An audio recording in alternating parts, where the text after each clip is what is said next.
में जो नतीजे हमको मिल रहे हैं, रुझान शुरुआती दौर से मिल रहे हैं, वो वैसे ही हैं जैसा एग्जिट पोल्स दिखा रहे थे।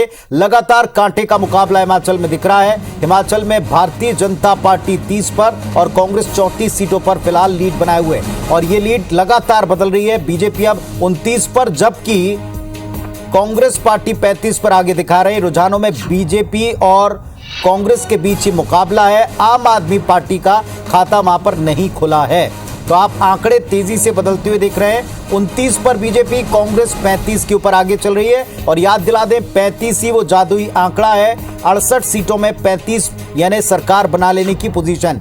लेकिन ये रुझान है, क्या ये रुझान नतीजों में तब्दील होते हैं या फिर ये कांटे का मुकाबला बीजेपी को अवसर दे देता है, ये देखना होगा। हिमाचल से इस वक्त हमारे सहयोगी जुड़ गए हैं, राजेश मिश्रा जी, जो सुबह से शिमला की सर्दी में इन आंकड़ों की गर्मी को महसूस भी कर रहे हैं और इस पर अपडेट भी दे रहे हैं। राजेश जी, फिलहाल स्थिति ऐसी दिख रही है कि जैसे कांग्रेस सरकार बनाएगी, हालात बताएं वहां के। देखिए, अभी हम खड़े हैं शिमला में प्रतिभा सिंह जी के बंगले में, और यहाँ पर आप खुशनुमा माहौल देख रहे होंगे। मैं एक बार दिखाने की कोशिश करता हूँ। हमारे कैमरामैन अजय गुज्जर यहाँ पर मौजूद है। एक माहौल यहाँ पर बनने लगा है। जैसे जैसे टीवी स्क्रीन में आंकड़े बढ़ते नजर आ रहे हैं रुझान के, 34 पर अभी कांग्रेस है, 30 पर बीजेपी है, 4 पर अन्य पर है। तो जैसे जैसे आंकड़े बढ़ते जा रहे हैं रुझान के, निश्चित रूप से कांग्रेस के लोगों में एक उत्साह नजर आ रहा है। और कांग्रेस के लोग जो है वो प्रतिभा सिंह के बंगले पर यहाँ पर खड़े हुए हैं, और इन सबको पूरा पूरा भरोसा है कि जो कांग्रेस ने काम किया है, जो कांग्रेस जो मुद्दे लेकर आई थी, वो मुद्दों को लेकर यहां पर वो सरकार बनाएंगे। हमारे साथ कांग्रेस के तमाम बड़े नेता यहां पर मौजूद हैं। हम अगर बात करें, निश्चित रूप से आप लोगों के चेहरे पे खुशी नजर आ रही है, और क्या रहता है अंतिम तक ये खुशी बरकरार रहेगी, सरकार आप लोग बनाएंगे? निश्चित तौर पे देखिए, अभी जो है आपके सामने जो रुझान कांग्रेस के पक्ष में आया है, मैं समझता हूं कि निश्चित रूप से हम 40 से ज्यादा सीटें जो है हम जीतेंगे, और कुछ समय की बात है, आप देखिएगा निश्चित तौर पे कांग्रेस पार्टी की सरकार। अच्छा, ये जो आप लोगों को लगातार बढ़त मिल रही है, इसके पीछे क्या वजह मानी जा रही है? देखिए, सबसे पहला जो मुद्दा रहा है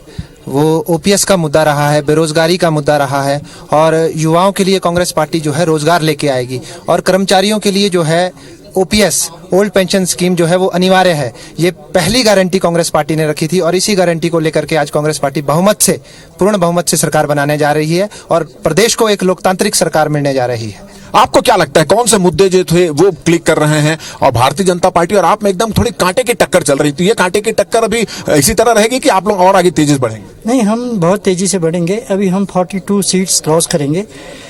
यहाँ कर्मचारियों में रोष है, और कर्मचारियों के अलावा जितना भी शिक्षित बेरोजगार वर्ग है उनमें रोष है, महिलाओं में बहुत रोष है।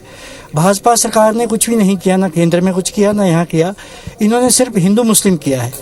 अभी आप महंगाई की तरफ अगर आएँ तो महंगाई आज देखो, इन्होंने जो मुफ्त के सिलेंडर कुछ महिलाओं को बांटे हैं, आज वो सब सिलेंडर खाली पड़े हैं। मैं एक बार सिलेंडर दिया, उसके बाद कुछ भी इन्होंने किया। छत्तीसगढ़ मॉडल भी यहाँ पे थोड़ा सा खूब चला था। हमारे सीएम भी आए थे, टीएस सिंहदेव जी भी आए थे, जो वहाँ के मंत्री हैं। छत्तीसगढ़ मॉडल की कितनी चर्चा रही और वो कितना इफेक्ट डाले? छत्तीसगढ़ मॉडल की यहाँ कोई विशेष चर्चा नहीं रही। यहाँ तो मेन तो ओल्ड पेंशन स्कीम का मुद्दा रहा, और भी हाँ, आप देखिए, वीरभद्र सिंह विकास मॉडल हिमाचल प्रदेश में कांग्रेस पार्टी इसके अधीन जो है चुनाव लड़ी है, और राजा श्री वीरभद्र सिंह जी ने जो है पूरे प्रदेश के अंदर समानांतर विकास किया है, और इसी राजा श्री वीरभद्र सिंह जी के नाम को लेकर के कांग्रेस पार्टी ने जो है हर क्षेत्र में चुनाव प्रचार किया, उनके विकास कार्यों को लेकर के चुनाव प्रचार किया।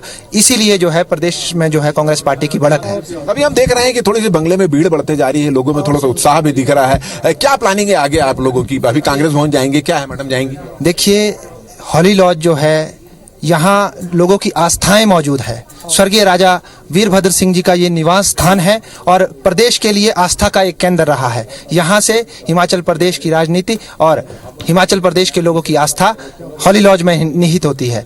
निश्चित तौर पे जो है श्रीमती प्रतिभा सिंह जी, जो हमारी प्रदेश कांग्रेस कमेटी की अध्यक्षा है, और श्री विक्रमादित्य सिंह जी जो प्रदेश के युवा नेता है, उनके नेतृत्व में इसके बाद जिस तरह का निर्णय वो लेंगे, एक बार पूर्ण बहुमत का आंकड़ा जो है कांग्रेस पार्टी छू ले, उसके बाद जो है सारी चर्चाएं की जाएगी हर विषय। आपने सुना कि पूरा पूरा भरोसा है कि कांग्रेस की यहाँ पर बढ़त है, वो कायम रहेगी और सरकार यहाँ पर बनेगी। क्या लग रहा है, ये आंकड़ा कहाँ तक पहुंचेगा?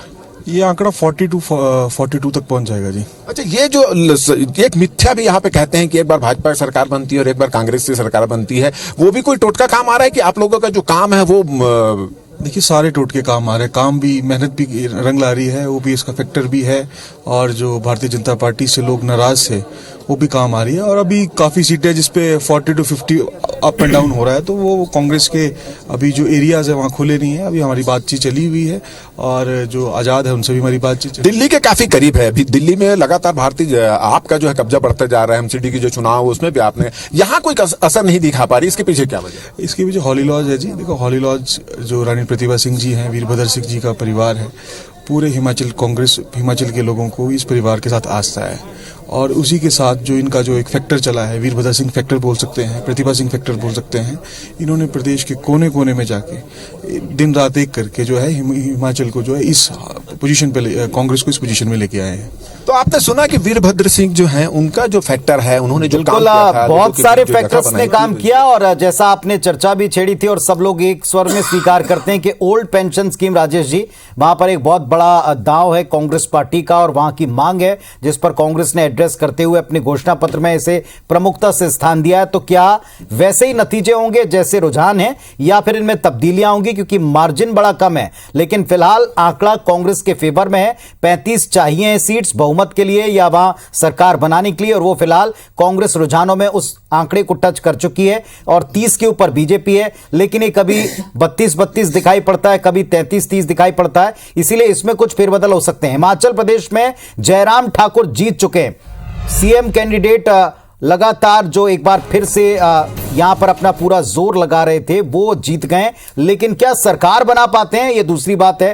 हिमाचल में अल्टरनेशन वाली सरकार बनती रही है, एक बार कांग्रेस एक बार बीजेपी। वहां जनता परिवर्तन को लेकर के इस तरह का रुझान दिखाती आई है, ट्रेंड बना चुकी। तो ये ट्रेंड कायम रहता है, ये ऐसा फिलहाल भी दिखाई पड़ रहा है, या फिर कोई परिवर्तन ना होकर के सरकार पर विश्वास किया जाता है, ये देखेंगे।